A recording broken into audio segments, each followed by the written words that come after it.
I've been in gastroenterology since 1993. I really enjoyed my time as a gastroenterologist, and I still practice gastroenterology, although my transition to addiction medicine started in 2015, partially because I feel that the field needs to be elevated. I don't agree with a lot of the treatment modalities that are being put forth at this time. And I think that I want the field to be driven by medical ethics and not monetary ethics.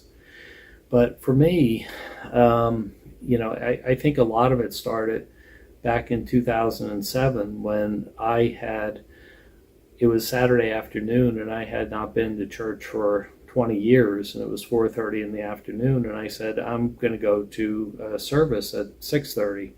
It was a non-denominational Bible church, and I had never been to the church, and I didn't know anyone there, but I went to the service. I felt as if somebody was speaking directly to me. The minister was speaking directly to me. I knew there was something wrong at that time, but I couldn't really articulate what was wrong or what I was going through, but I found a solution. I read the Bible for the first time in my life, and in September of 2007, I was rebaptized. Now, my faith to me is three things. You're not the judge, and that's very liberating. God is the judge.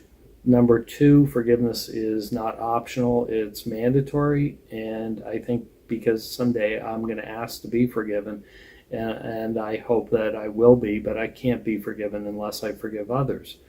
But in that vein, the first number one and number two makes life very, very easy. And the third thing is that every individual is created and loved by God. And so in that light, then it's incumbent upon me to feel if somebody's good enough for God to love them, then who am I to say that they're not good enough for me? But what it did for me is it simplified my life. But whether people have different belief systems, I entirely respect other people's belief systems. But I'm just telling you this story just so that you know who I am.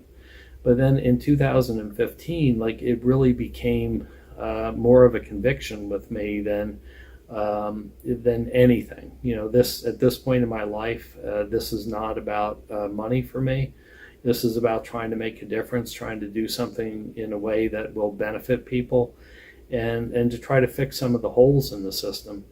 And so I think I'm in the right place at the right time in my life, and I'm very grateful to be in New Life.